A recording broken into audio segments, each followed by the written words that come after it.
Hello and good morning, everybody. Happy Saturday to you. And thank you for joining me. For those who are tuning in right now, welcome to another episode of the Grief Let's Talk About It podcast. As you guys know, we are doing daily live streams for you guys and bringing some amazing guests for you guys. Now, before we get started, I would like to ask if this is your first time, do me a favor, head over to that YouTube channel. Hit that subscribe button, hit that bell notification so you'll be notified every time that we drop a new episode. And before I bring on my next guest, I would like to say that this is for educational purposes only. And if you have any questions or comments, please put them in the comment section and we'll be sure to get to them as we go. Now, I'm going to bring up my guest. You guys help me welcome Miss Renee to the show. Renee, how you doing? I'm great. How are you? Good morning, everyone. Yeah, welcome to the show. Welcome to the show. Thank you for having me. You're welcome. You're very welcome. And we've, like the first time that we talked, I was like, this is going to be a good one. This is really going to be a good one. And you are a native in Colorado, so that's even better. So you guys, you already know. Before we get started, tell people who you are, where you're from, and about the work that you do. Wonderful. Well, I'm Renee Vejodja, and I'm actually from Chicago, but I've been in Colorado and Denver area since I was 14. So I kind of feel like I'm a native. The work that I do is I'm an entrepreneur. The name of my company is Live, Express, and Grow Your Faith, which is a spiritual card deck and devotional journal. I also am the owner and creator of Testimony Tea, which is a collection of T-shirts, powerful words that are supported by scripture. Nice. Now, how did you get into doing this? We talked a little bit about it. How did you get into the work of building cards and helping women? Well, Tony, as you know, I'm a part of a club that I don't want to be a part of, but about 8 years ago now, I lost my son, Brian, and he was 30 years old. And I always knew that there would come a time when I would want to share some of my stories about him, but it took a long time. It took about 7 years. Yeah. And last year, I just was, I've been doing the T-shirt gig for, 15 or more years. And I was just praying and asking God, like, what's next? Like, what's next for me? Yeah. And little did I know that he was telling me that it was time for me to start talking about Brian. And I didn't really know what that meant. And I started my T-shirt collection about 6 years ago and never really did anything with it. I never launched the company or anything. It just kind of sat there. And so one day I just got this message and download that, I need to bring that T-shirt company back. But at the same time, I felt like God was telling me to start talking about Brian. So what I did, it was really exciting. I finally got the two connected, and I took all of those collections of words that are powerful words supported by scripture, and I took 52 of them and created a card deck out of them. So the concept and what you're supposed to do with it is think about maybe what God wants you to do that week or concentrate on. And then take the deck of cards and pull one, and you may pull a word that may or may not resonate with you. But, study it and think about what it means to you. And then with that word, you hop over to a devotional journal and you look up that word. And there are 7 questions for the week for you to just read, ponder on, journal about, ignore, just whatever you feel like you want to do in that moment of time. So that's how it was created, and I'm super excited about this new venture in my life. I'm excited for it as well. I think more of that needs to be put out into the world, especially for those who may have joined this club, right? Yes. And I tell you, this is a very unique club. It's the only club that has no name. Right. And we talked about this, right? Like, right. When you lose a spouse, you become a widow or widower. They have sibling loss. They have, parental loss. All of these have a name. And I remember when I first got into this club after losing my son, I really dislike saying that part. When my son transitioned out of this world. Yes. um, I didn't I, I didn't know how big this club really was. True. And I saw this quote because I was trying to figure out what I was supposed to do, right? Because there's no manual for it. There's really no manual. And I remember seeing this quote or this phrase, and it said, "Someone asked me what it was like to lose a child, and there was a pen and a notebook, but there was nothing on it." And I began to dive deeper into what that meant because it really touched me on a different level, and I began to break it down. Then it dawned on me: there is no words. There are no words, and I don't wish this. I don't wish that on them. I really don't. Yeah. But it does happen. I really pray that they find people like yourself and other people out there that are doing amazing work in this field, to help guide them along and get the support, and the resources that they deserve and need. I want to get your thoughts on that. Well, it's so true. And I really agree with what you're saying. Like when it happens to you, you honestly think that you're all alone, that there's Mhm. no one else in the world that's ever been through what you're going through, that it will ever experience the pain that you're Right. experiencing. And then over time, as people learn about what happened to you, they either express to you that, oh my gosh, I have a friend and that happened to her, or I've learned through conversations that people just come right out and say, hey, I'm part of that club, I lost my kid too. And Right. it's you don't realize how big the club is until you're in it, and then you realize that you're not alone, and everybody's grief is different. Mhm. Everybody's time frame is different. Um, People get over things quickly, and we'll never get over what we've been through. But there comes a time where you might wake up one day and think, I'm experiencing a little joy. And that's what you like to share with other people that have been through your situation. I've talked to people uh, who have just lost their child a year ago, and then I've talked to people where it's been 15 years, and I'm right in the middle at 8. Right. So their experiences are the same, but their grief is different. And so Right. you kind of have different conversations with them at different points of time. Wow. I guess that leads into my next question. Let's talk about the grieving process because everybody grieves differently, right? Correct. Yeah. And for some odd reason,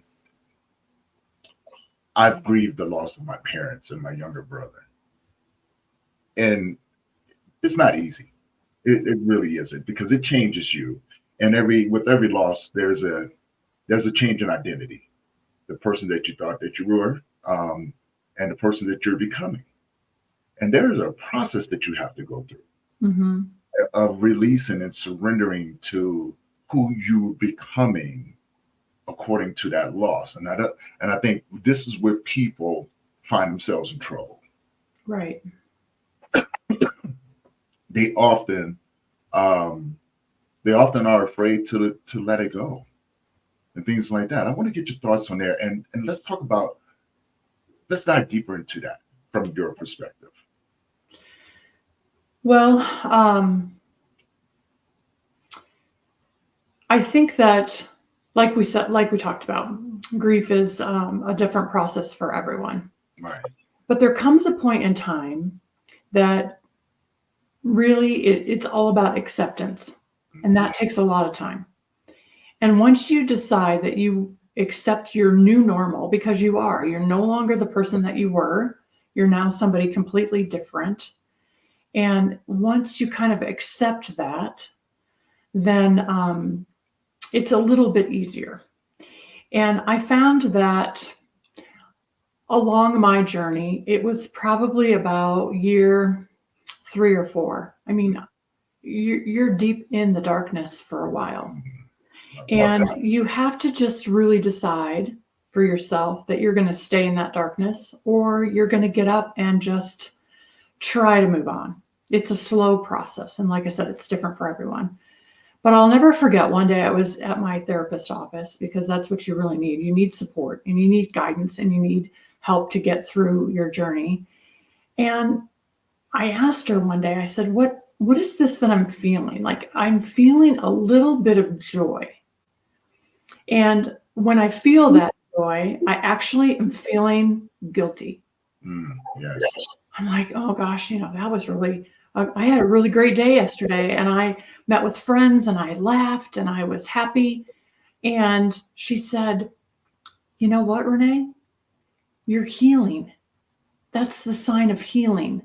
I thought it was the sign of denial because I asked her, I said, am I going to wake up one day and all of a sudden, like, just be torn down again and go back to that day 4 years ago? And she's like, no, it takes, you experience a little bit every single day. And you have to accept that that's your heart growing, it's your heart healing. And it's taking you to a place that it feels kind of good. And then you get, for me personally, that was like year 3 or 4. And now I'm at year 8. And really, honestly, Tony, I never really wanted to talk about all of this until last year. So if you think about my grieving process was 7 years, experiencing just a little bit of joy every time. And I don't want my story now to be about sorrow. I want it to be about joy and happiness and getting to the other side of, um, this day that happened to all of us. Right. And I totally agree. Um,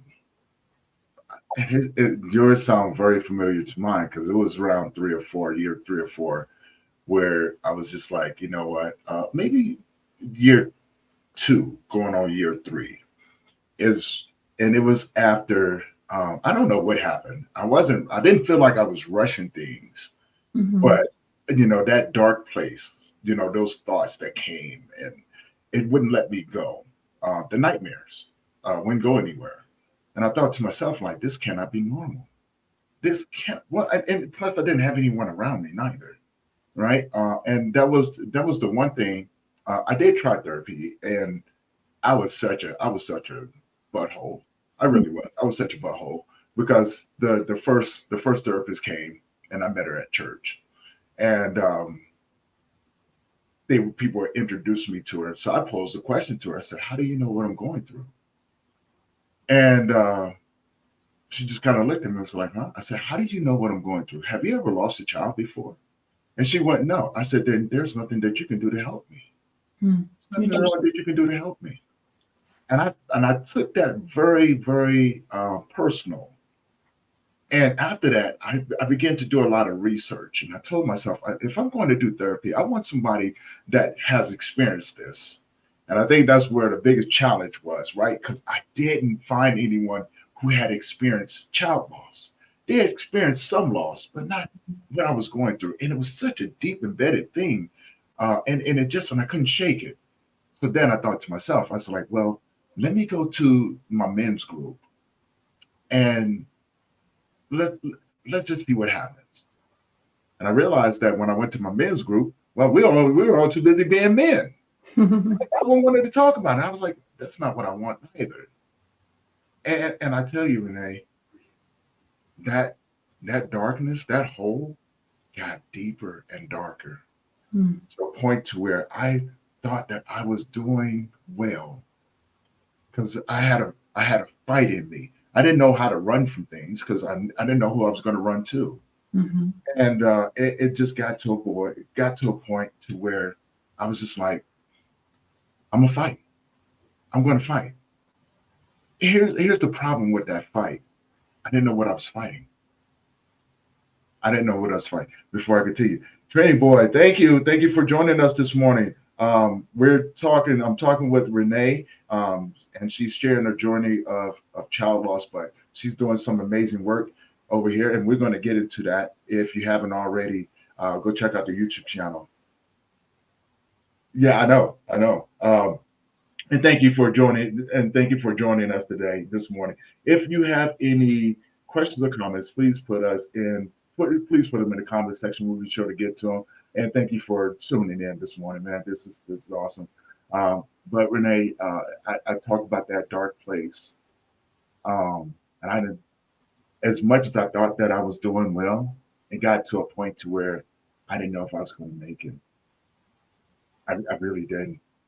And I say that to say this: there was um, there was that place, that point in time where I became so tired. Mhm. And when I say this, I want to get your thoughts on this, but it wasn't a physical tired. It was more of a mental tired, right? It was more of a spiritual tired. It was an emotional tired. And I just remember just not having the energy anymore to do it.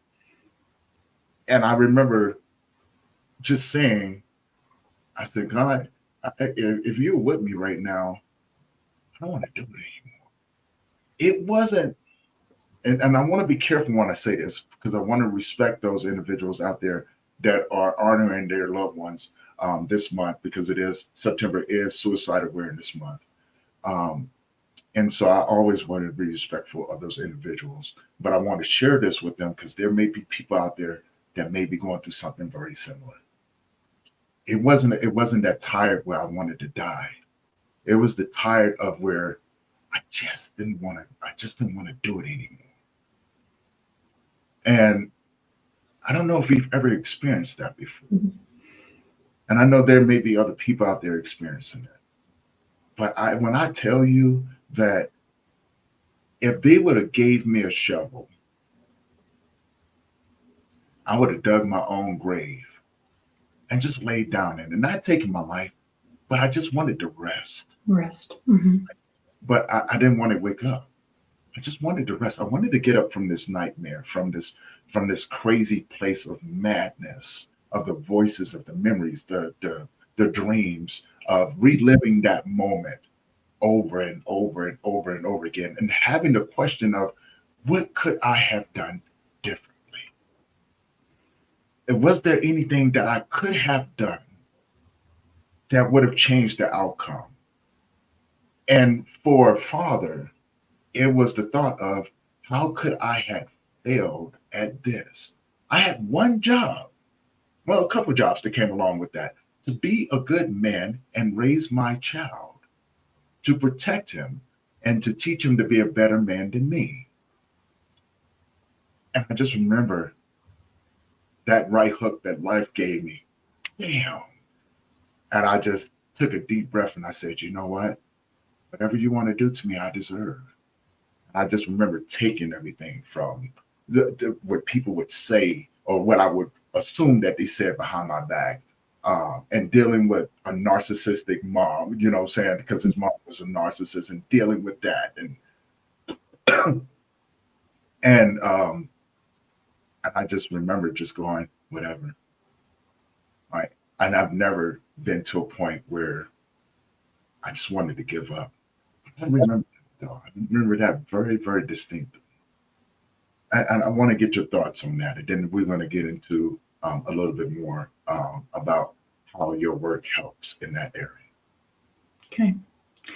Well, your story that you just shared was very powerful in on so many levels, right? And the thing about when you're in that dark place, it's so dark and it's so deep and it's so painful that you never forget it. You never forget where you were, when you felt it, what you thought about, all those things. And for me, my son was 30 years old. He was an auto mechanic, and he had this big, huge neon lime green box, like a toolbox. Mhm. And at his service, which was a week later, we hauled that toolbox to the actual service in a park, and then it ended up in my garage. And so, to your point, Tony, like that was my darkest moment ever. I will never forget, literally in my garage, crawling up on top of that toolbox and just, I don't know that I wanted to die, like you said, but I just wanted the pain to go away Yeah. so badly. Yeah. And I just thought, what am I going to do? I kept asking God, like, what am I going to do with this pain that I have? Take it from me. And I will never forget my daughter. She came, she just heard me in the house. She just heard me crying. She couldn't stand it anymore. And she came out into the garage and she said, Mom, get off that box. And she said, I need you to be around. And that was an awakening moment for me. And then your other point that you talk about is responsibility as a parent. I feel like love is deep. You can love your husband, your boyfriend, your spouse, your kids, your friends, family, and it all is a different level of love, right? But I Mhm. think that there is nothing more stronger of a love than parental love. It's deep, it's unconditional, it's binding, it's something that you can't give to another person at that level, right? Right. And I too felt really, really responsible. What could I have done different? Brian died of alcoholism. I I knew he was drinking himself to death. The whole family did. We talked to him about it over and over and over again. And I don't think he was in denial about it. He knew he was an alcoholic. He knew he couldn't stop. And then there's people that are saying, oh, they can stop. They can stop whenever they want. I don't understand what the problem is. But what you don't understand is it is a disease and it takes over your life. Mhm. And I felt responsible and guilty still to this day. I think about the same thing that you talked about. What could I have done different? Could I have been there? I wasn't there with him. And then, you just you think about, and for me, for my situation, is he was a grown adult. Mhm. He made choices of his own life. He made choices to drink. He made choices to do too much. But I still do. Like, could I have done anything weeks before, days before, moments before? And I think that stays with us for a very, very long time. Yes. Yes. And not only did I forgive him, I had to forgive myself as well. I think you said that right there is the key to it, right? Because I want to add in some of these things that maybe someone in here can relate to it. There are things that you can do over a period of time when you get to those moments. And one of the things that I realized was that I had to find grace. Mhm. I had to have a lot of grace for myself because I realized that the world that I now live in has changed dramatically, right? And I no longer understood my role. I didn't understand my path. Um, I didn't understand why I was here, and I just remember just this feeling of being lost Mhm. and just wandering around, not understanding any of it. And I remember because before it happened, I was in the church every Sunday with my son. He used to go. He used to love. He used to wake me up in the morning. Daddy, it's time to go to church, Mhm. right? You know what I'm saying? Because he wanted to go play with the kids in the schoolroom and everything, and he would have a blast. And once in a while, he would come with me to the big room, and I was very obedient. I had been working on myself for quite some time, because I didn't. There was a few things that I didn't understand. I didn't know what it was like to be a man, first and foremost, because I've been surviving my whole entire life wandering, trying to figure it out. I didn't know how to be a father, but I knew I was going to try my best to be what I needed to be for him. I just quit drinking. I had stopped a lot of things, you know, and I enjoyed it. I enjoyed being with him, and I was very obedient to my faith. And I was talking with God on a regular basis. And when it happened, because I thought that, I had this beautiful relationship with him. I was anytime God would say, "I need you to go here," I would go without question. But if He said I need to stop, I would stop. He taught me.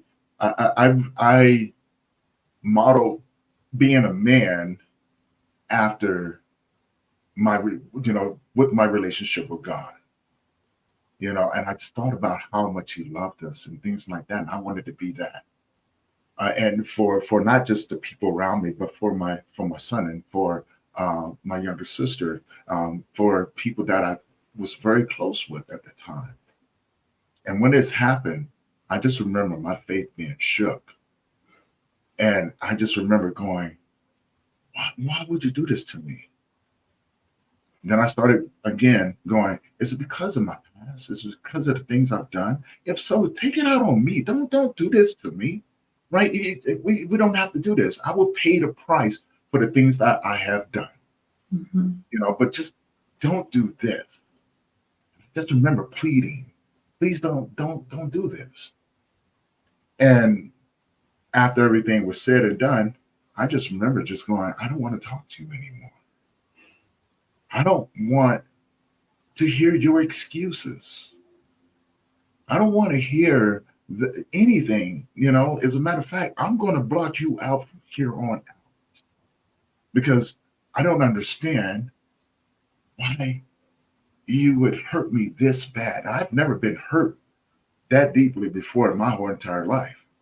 I've been known to just carry on and been able to block out emotions in order to survive in the world. And there were some things I've never experienced until my son. And it was like that love was there. And I was like, this is what this is? Okay, and I was all for it. And then the love that I had for my faith and God and everything else. And I just remember after everything, I was just like, no, if this is what you offer, then you can keep it. You can keep that. I'm okay without it. And the grace came a little bit later when I hit my version of rock bottom, right? You know what I'm saying? And I just remember, like I said, it goes back to what I said, just being so tired. And I finally broke down and said, what is it that you want from me? What is it that you want from me? And that is when that phrase came, have grace for yourself. You don't know everything, Tony. And we're going to work it out from there. And I just remember taking a breath one day and I went, okay, I need to learn how to trust this. I think a lot of people get to that point. More than that. There's you got people who are faith-based. You have people who are not, but I figured it out. I figured this part out, that if I have the strength to develop my faith, it just, what I'm saying, in a different way, I can hold on to that. And maybe just have a little bit of patience as I begin to understand and grow within this new norm that I'm in, right? And maybe we can see what goes on from there. And I remember someone coming to me, atheist, and he looked at me and was like, "How are you doing?" I said, "I don't know." And he began to attach himself to me. And something just said, let him hold on to that piece of you until he's strong enough to develop his own. I see people getting stuck in that area and they have a hard time coming back. I want to get your thoughts on that. Was there any point where you struggled within your faith and, had to fight with God or anything like that? Absolutely. Absolutely. You nailed it. So when people will ask me, like, how are you doing and how are you so strong? My answer is always, it is only by the grace of God that I stand strong before you right now. And I think it's such an important story, Tony, to tell people because it's real life, right? Mm-hmm. We go through our lives. I've been a Christian since I was 16 years old. I've been a faithful servant of God since then. And when this happened, I too questioned, like, why? why did you do this to your faithful servant? Yeah. Why would you give me this pain? And the Bible says God never will give us more than we can handle. Well, I thought that was kind of baloney. You and Well, me both. but Like, hold on. not true. Like everything you do for us is for our good. And to be very honest with you, I turned my back and I turned it hard. Yes. And I walked away. And I was very, very active in my church. I have a very, very good, my production manager at the time that worked for me. We prayed every day. We prayed before our work that we did together. We prayed for boxes of t-shirts that we sent out into the world that they would bless people. And all of a sudden I'm like, why am I doing that? Like, why?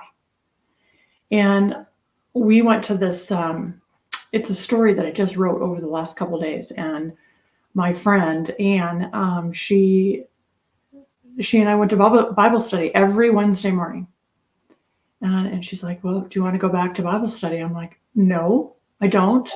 I don't want to go there. I don't want to sit in a room or in a church where my leader is talking about how great our God is. Like, I don't want to hear it. And it was just something, it took a long time. I think she asked me every week, every Wednesday, if I would go back to church. And I'm like, no, I think it was over a year. And then finally one day I just was mad. And I said, okay, stop bugging me. I'll go to church with you. I'll go to Bible study. And I can't even tell you to this day, like what was said, but there was something that just pierced my heart. And I ended up on the floor.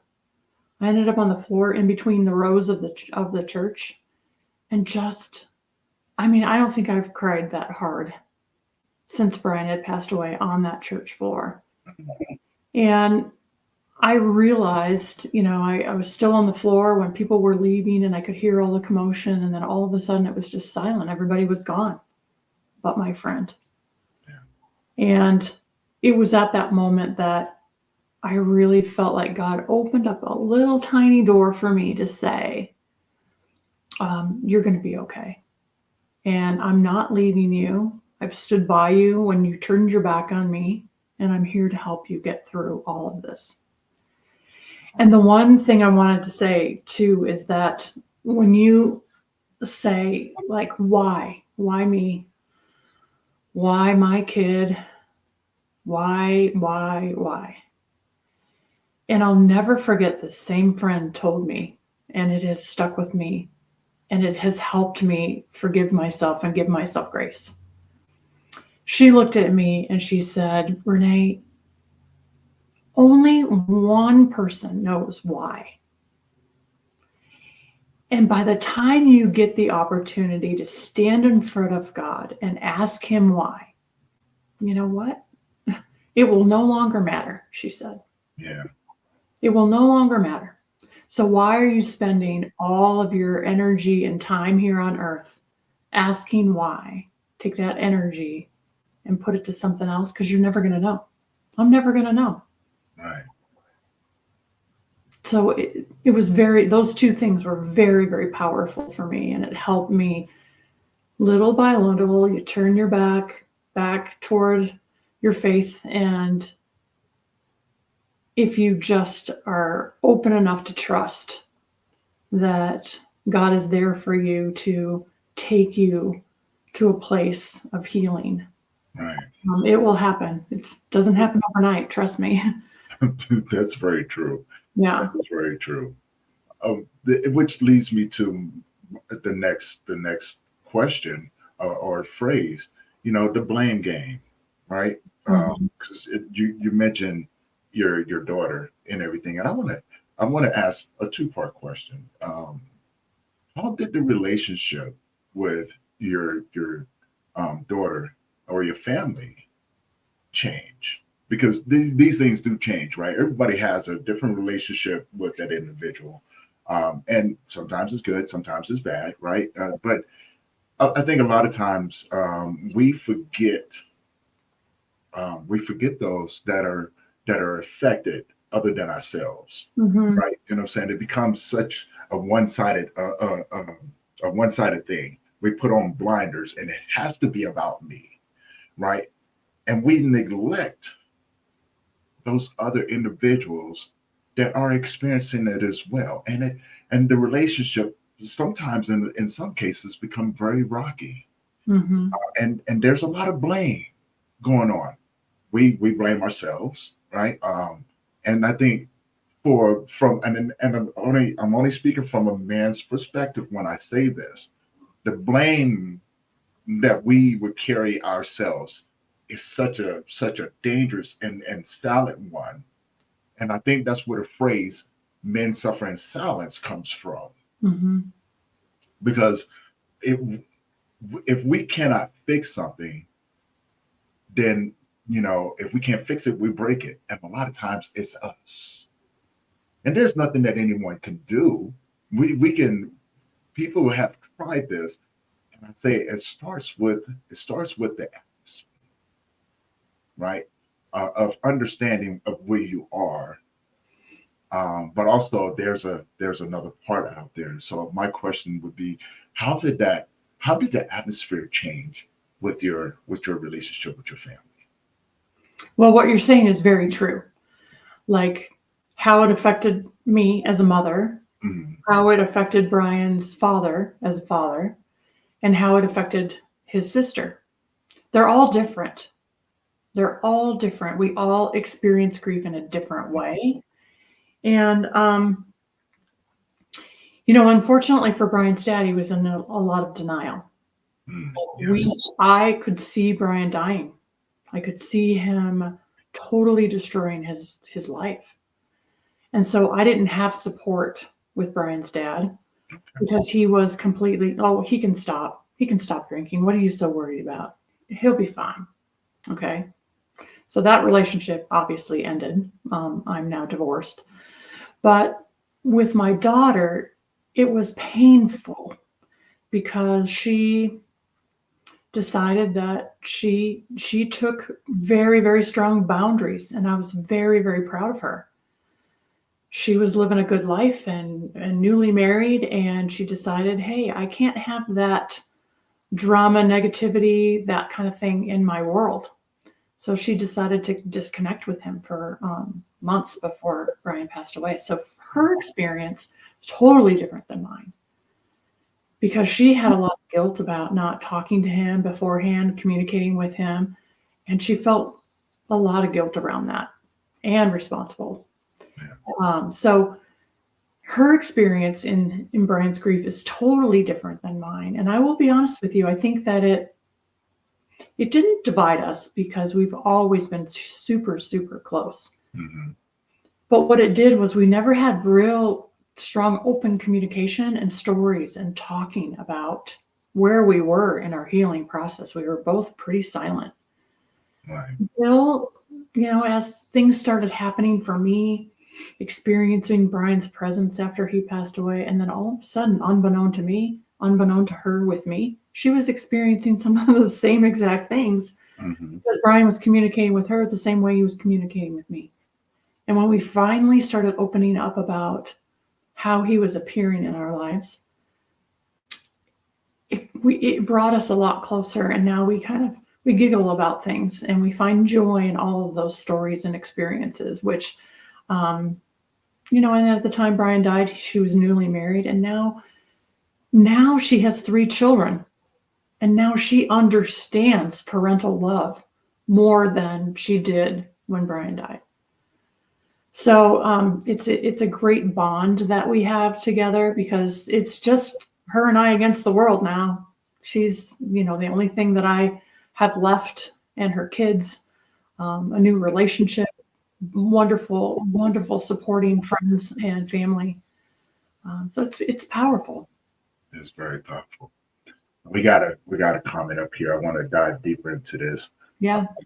Lincoln, thank you for tuning in this morning. Lincoln has been a huge supporter of the channel, of myself. He's a good friend of mine. I've known him personally. He's in California, and go through a lot of stuff.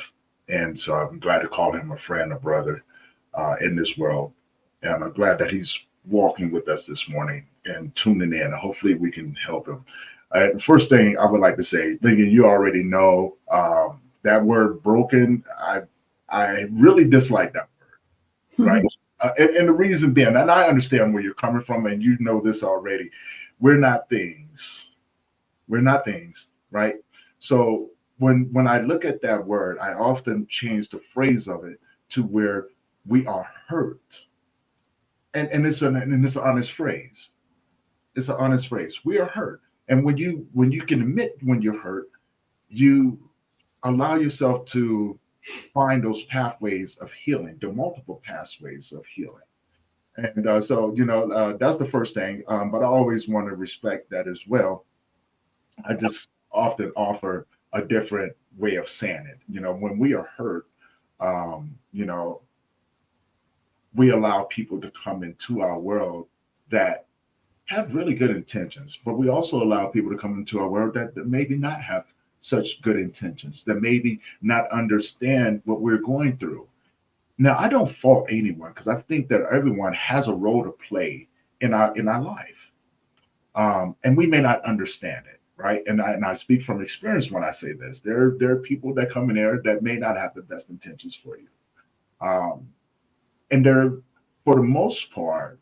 Here's what a commonality is. Although it may feel as if they don't have the best intentions for you, you have to remember they may have met you at a time where you were the strong one in their life. And most people hurt or when they see you in that way, they want to get you back to where you were because that's what they remember. And it may seem a little off at the moment because you're going through some of the worst things, the worst feelings that you've ever experienced in your world. And that's okay, right? There's no right or wrong way to do this. And so I always want to be respectful when I say that. But I want to get your thoughts on that comment. Well, we are broken and we will stay broken because there's a piece of our heart that will never be able to be replaced, right? But you can fill it with a little bit of things that bring you joy, and your heart will always have that piece that's broken. I agree with that.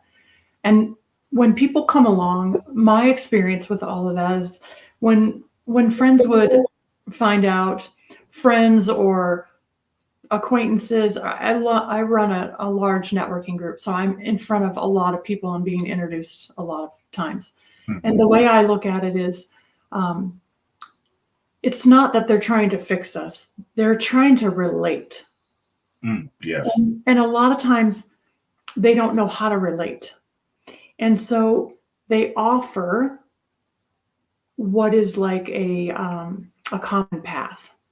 So if you say, I lost my son, yes, and they want to empathize with us, they don't want to show us sympathy. They want to empathize, which means they want to share that commonality. So they may say, I understand your pain. I lost my dad 2 years ago, or I lost my mom, or I lost my sister, or I lost a friend that really was important to me. And so they try to relate that way.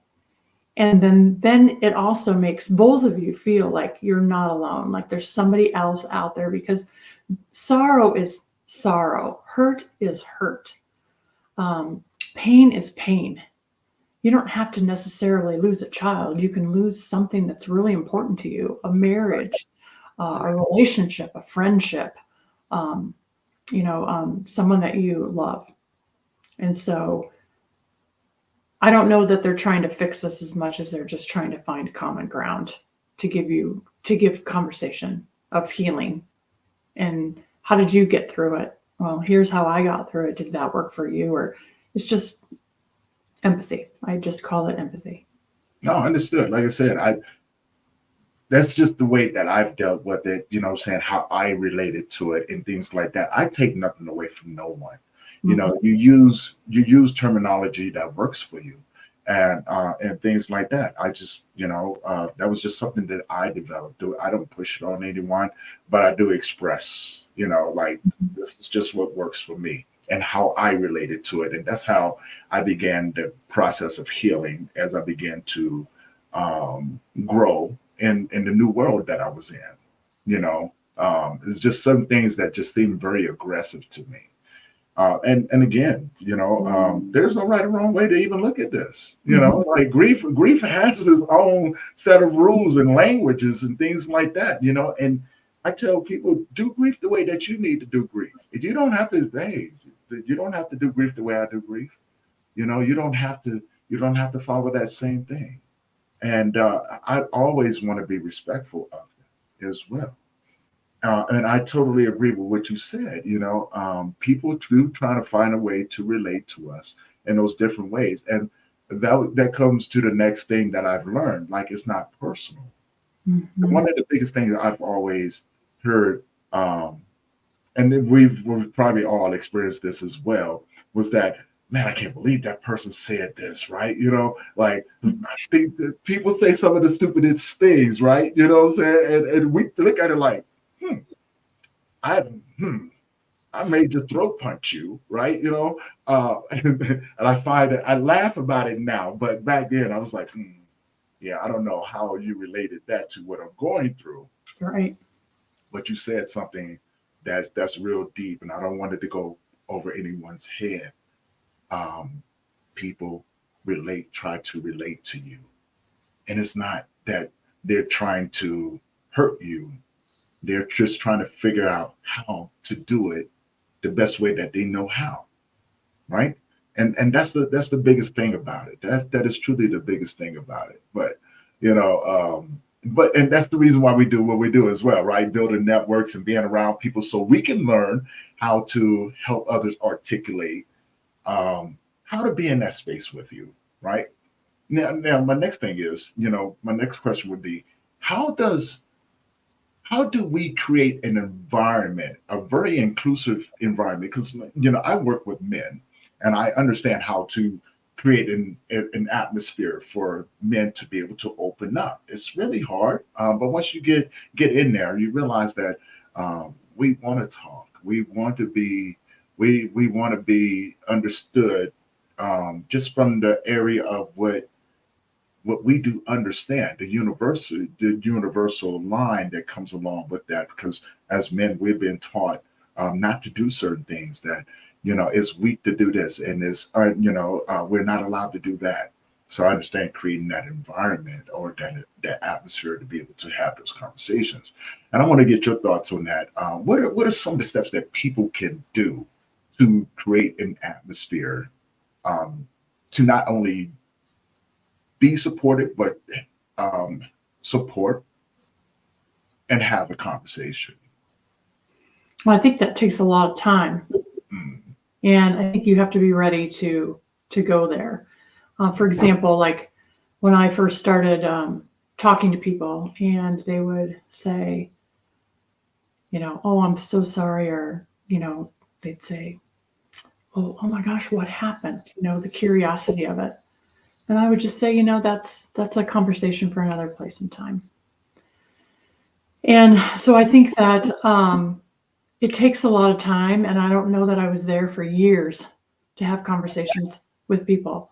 But now I think, I just asked God to give me the words to say, and I try to be just a walking example that you can get your life back. You'll never forget your kid, you'll never forget what happened, but you got to claim your life back and just be that walking example of positivity and mhm. strength, and let them ask you, like we talked about before, like, how are you doing it? Right. And just being really real. Like, I don't want people to think, oh, she's got her life together, she's got her crap together. I want them to know the real pain and heartache behind the story. Hmm. And this is a real thing, and it took years. I didn't just all of a sudden wake up one day and go, okay, I'm cured, I'm fixed, I'm healed. Right. You don't. And so just creating that environment of being vulnerable like we are today, Yes. being able to really speak your truth and be authentic in your words, and opening up yourself for other people to be able to trust that they can talk to you openly Hmm. and share their situation and, just, I don't know, share, be authentic and real and honest. Let's get into some fun things now. Mhm. Let's talk about the cars. You have your cars with you? I do. I do. Yeah. Can you pull them up so people can see this, and then let's go over how these work and everything, and explain your shirts and everything. Sure. So the shirts came along about, gosh, I don't know, 7 years ago, where I was doing t-shirts for all kinds of other companies, print. I did embroidery, corporate logo wear, and I thought, okay, I'm doing all of this stuff for other people. I want to create a t-shirt company for me. And I had a really young 23, I don't even know how old she was at the time, and then my production manager were like, okay, let's create a t-shirt company. And every single year, individuals come up with their positive word that they want to focus on for the year. And so Hmm. we thought, okay, let's create t-shirts with positive words on there. But we took it a step further and said, let's create a faith-based company and let's have those powerful words be supported by scripture. And it was really super fun to come up with the words. We came up with our first 13, the baker's dozen. And then over 2.5 years, just talking to people. What's your word? Do you have a favorite word? Do you have a favorite scripture? And we kept taking notes. And within about 2.5 years, we had a collection of 60. And so my son, Brian, was an incredible, God-gifted, talented artist. And he loved to draw. And after he passed away, I did not realize that his dad had kept all of these buckets and buckets of tubs of all of his drawings, right? So one night we got together around the table and we were looking through all of his drawings. I was actually trying to find something that he drew that I could use as a tattoo. And this cross, I don't know if you can really see it, but it's a cross that he had drawn. And when I thought about how to create this card deck and get it devoted to him, this is his little piece. Not a little piece, but it's a piece of him. So his artwork's on the card. And then we took all of the 60 words in the collection, turned it into 52, and created the card deck. And it's just powerful words that are supported by scripture. There's 52 of them. At the beginning of the card deck, there's a message from me and how this was divinely created and developed. And then there's a card about the power of the cross. And the power of the cross is just his drawing. It's twofold. It's the power of God. It's the power of the cross. It's the power of him and his artwork. There's a story about the power of a hawk at his service. There were, I got up to speak and I had this beautiful message prepared. There were 300 people in the park and all of his friends, young adults, family. And I just had this really important message. I don't even know what it is at this point, but I just knew that I had a really important message. And I was really distracted by this really loud noise and I couldn't figure out where it was coming from. Lo and behold, to find out afterwards, there were 3 hawks that were circling above my head as I was talking. And the hawks have become just a messenger, a spiritual messenger from God and from Brian over the last 7-8 years, right? So on the back of every card is a different hawk feather. So it kind of ties it all together and it makes it really, really powerful. So the way it works is you just pray over the deck and you ask God, like, what do you want me to learn this week as I'm, having a journey with you? And you pull a card and you pull a card. And oh my goodness, this is what's so cool about this deck, Tony. I pulled perspective. Oh, now see, That's what I'm say. I was just about to say that. Like this is just amazing right there. Like that's awesome. It's so fun. So now you gotta share it. Now Yes. you gotta share it. Share The message on it. Yes, please. So this is my word, perspective. It is 2 Corinthians 4:16, and it says, do not fix your eyes. No, we fix our eyes not on what is seen, but what is unseen. Because what is seen is temporary, but what is unseen is eternal. And so that is perspective to me. Like, yeah, we can look at all these things that we have in our lives, all of our materialistic things, all of our relationships, friendships, and everything, but they're temporary. But the real thing we want to focus on is what we can't see, and that's eternal. So if this is my card that I pull this week, then what we did was we created a journal to go along with it, and it is alphabetical. All the 52 words are in this journal. So you would go to perspective, and it's beautiful because it matches the card. And what I've done is I've written a paragraph here about what perspective means and how we kind of can look at it in our weekly journey. And then for every single word, I wrote a prayer. So if you want to pray over your week, you pray over the word. And then there are 7 questions that you can ponder with God during the week. The first question is always the same.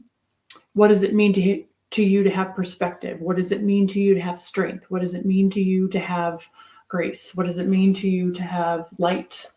What does it mean to you to be grateful? And then the last question is always the same as well.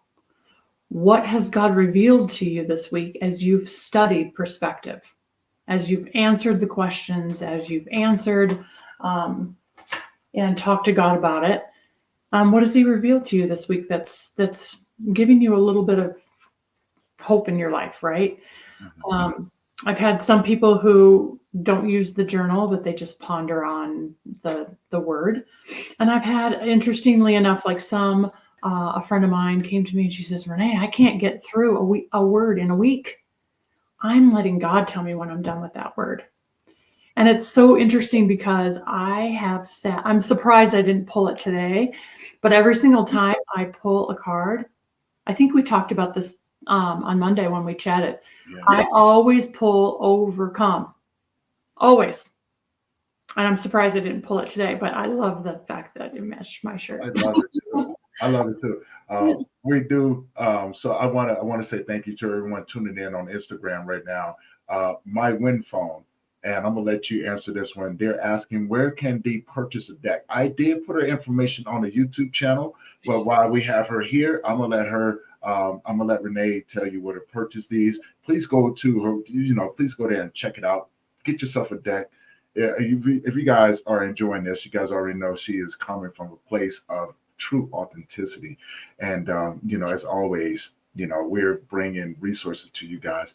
So I'm gonna let you answer that, Renee. Where can people purchase that deck? My website is liveexpressgrow.com. They're not out there yet, but I did have another link that I sent Tony. It's a long one. I can create a smaller one for you, but they are out in the world. And if you want to post that link, you can. And yeah. So on that website, you can purchase a deck. You can purchase the deck and the card. And you can also purchase a t-shirt to go along with the collection. There's a way to look at all of the words, all 52 words, and what the scriptures are. So if one resonates with you, you can order all 3 at the same time, or you can sit with the deck, you can sit with the journal, and then if a word really, really is powerful for you, you can always order a t-shirt later. Now, my question was: are the shirts just as powerful as the decks as well? Like, you have, I see you got 60 words of encouragement in there. Do the shirts match those? Yes, they do. They're all the same words. And, it's interesting because I'll be shopping. I wear my testimony tees all the time. In fact, I have to figure out new and creative outfits to go with them because I wear them to the gym. I wear them to business meetings. I wear them to bed. I wear them all the time. And a friend of mine, she wanted to order a dozen. And this was before the card decks came out, but she's like, I just need that powerful encouragement. And she calls it her drawer of hope. So she'll pull out the drawer. She's got 12 of them there with all the different sayings on them. And she'll go, okay, I want joy today. So I'm going to wear my joy shirt. And last week when I had to have some dental surgery and I needed empowerment. So guess which shirt I wore? I wore my fearless shirt. Okay. And, the ladies at the front desk and the hygienist, they're all laughing. I go, hey, let's go. Let's do this. I got my fearless shirt on. Let's do it. And people will read my shirt and ask me about them. And some of them will say, oh, that's beautiful. And they just get inspired and they go on with their day, people that I've never even met. And some people will say, my gosh, that's really cool. Like, how did you develop that? And where did you get that shirt? And it's kind of fun. It's fun to say, hey, this is my t-shirt company, and go order a shirt and wear it and just be inspired. I love that, right? Because I think we all find strength in that when we can, because true inspiration, watching and listening to you and seeing what you've done with your journey and how powerful it is, right? Yeah. And and anybody that knows me, I would support anyone in this field, that are out there doing amazing things because, for one, there's too many things, too many variables that we can look past, and I don't think there's a lot, enough connection with each other to be able to not only support but be able to collaborate and go, you know what, I am good in this area. I know where I'm effective at. This person is effective in that area. Let's work together because when we begin to intertwine everything, we become that much more effective. Mm-hmm. And the impact that we want in the world begins to manifest itself. And the people that we are reaching feel that impact. And we get to see them grow. And we've had to pay one hell of a price to manifest our gifts into the world. And that's what it is. Although it's painful as it has been, we found a way to find that strength and give it back into the world. And I think that's what we're here for. I think that's the biggest takeaway from it. We see the purpose in the why. Mm-hmm. Right? It is crazy because I never would have thought I would be here talking to Renee today or anybody I've had on my. I was like, how did I get here, right? But I don't ever question it anymore. I really don't. I just look at life and I just go, I get it to the best of my ability, and I accept the challenges. I accept the smiles. I accept everything that comes along with it. And I love the conversation. I think we talked about this before. I am probably one of the weirdest people that you will ever meet. When I say I'm in love with this thing, I love everything about it. And, I love the diversity. I love the many ways that it reaches out to people, but I also love the many ways that it brings us together. Mm-hmm. To have that conversation and the impact in our communities, because to me, that's what it's all about. It's always about the people that we serve. Correct. And I am always and forever will be a servant, and people may misinterpret and go, no, you're a leader. I go, no, because I don't want you to follow me. My path is my path. I never know where my path is going to lead me, right? And so no, don't follow me. Take what you need from me and build the path that you need and everything. But I want to, in the effort, I just want to bring so many people up that want to be there and give them an opportunity to be on a platform and showcase who they are. Because we're stronger together. We know this, and your cards, after looking at that, I'm like, you have no idea. I'm going back in. I'm getting shirts, cards. So don't be surprised that you see me up here pulling the cards out like, Renee, I got this one, right? And, and just sharing that with everyone. But, but to also bring recognition to you. Because here out here in Colorado, the biggest misconception that people often have out here is that there's a lot of people that don't like working together. In some areas, I can understand that as well. Hmm. There's like a competition. And before I let you go, tell people where they can find you, your social media. I got her links in the description, so if you guys haven't already, head over to the YouTube channel and check that out. Everything is sitting right there, but I'm gonna let Renee tell you where you can find her. Yeah, I'm so excited about my website. It's in creation. I promise it'll be up next week because this will be really great. But it's liveexpressgrow.com. You can also email me. I would love to hear from you and have a conversation with you at Renee, Renee, at liveexpressgrow.com. And I would love to hear stories about how your journey from sorrow to joy. I'd love to share that with you and meet you. I love that. I love that. Now, before I let you go, if you can leave the audience with something, what would you leave them with? My message right now is getting to the other side of yesterday. Mm, During the first year, I dreaded getting to that 1 year anniversary. And you can get to the other side of your yesterday.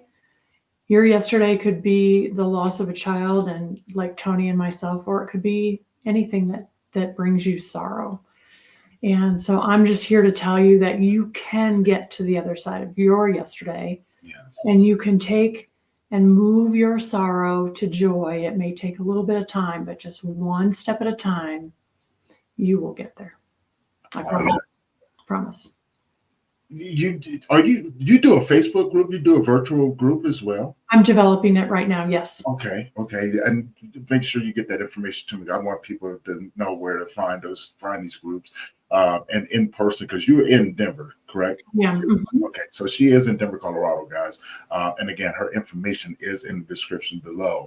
And I want to say, wow, Renee, thank you for coming on and being vulnerable and sharing your story. But Thank yet you. your knowledge is just impeccable. Like it's amazing, and allow me to be in the same space with you to be a part of your journey has been just beautiful. Thank you. And thank Um, you, Tony. of course. Of course. And whenever, if ever you want to come back and things like that, I would love to have you. But also, for everyone who's been tuning in, thank you guys for tuning in on Instagram, Facebook, YouTube. You guys already know. Thank you for your continued support. And for those who are there, please head over to the YouTube channel and hit that subscribe button. You guys already know. So you can go back if you're just now tuning in, check out the full episode and visit her site and order you guys some merch, man, the cards and everything else. And with that being said, you guys, huge nice announcement. A couple of days ago, I did drop the magazine, the Grief Talk magazine. We're writing articles. We bring in, in another effort to bring more resources to you guys. So you guys link up with me. Let me know. It is a subscription base, so it is $5 a month for the subscription. And I do have the downloadable link for the first one. With the next one coming in, we have added in a few extra segments. Okay, so if I reach out to you, I'm going to be gathering more info about podcasters that are out there doing podcasts around grief, trauma, mental health, addiction. So I'm going to be adding those in there so you guys go and check them out. An events page. So anything that's going on around the world, I want to make sure that you guys stay informed and do not miss anything that's going on. But also, I'm very excited about this. I am adding in a segment called letters to your loved one, where if you have a letter that you've written to your loved one who has passed away and you would like it to be showcased in the magazine, please reach out to me. I would love to have it out there. This is our way of saying or letting people know that you're not out here alone. And this is just another avenue of healing. And of course, we're still bringing more articles for you guys. So, and with that being said, Renee, thank you for such an amazing time, such an amazing conversation. And I look forward to us just being able to do a lot more together, right? Because this world is an amazing place if we have the right people to help walk with us, and just excited for everything. Thank Um, you. It was my honor, uh, honestly. it goes both ways. It definitely goes both ways. And for everyone else, thank you guys for tuning in. Thank you guys for your continued support. And this is going to conclude this episode of Brief Let's Talk About It podcast. I will be back in the next couple of hours. We are doing our fourth segment of the ancestral healing, pulling back the layers. I will be up there with my co-host, um, Andrew Brunswick, and we're going to dive deeper into this. So, you guys, thank you for everything. Renee, thank you. And for everyone else, this is going to conclude this. You guys have an amazing day, and we're going to see you guys in the next one. All right? Okay. Bye Peace. for now.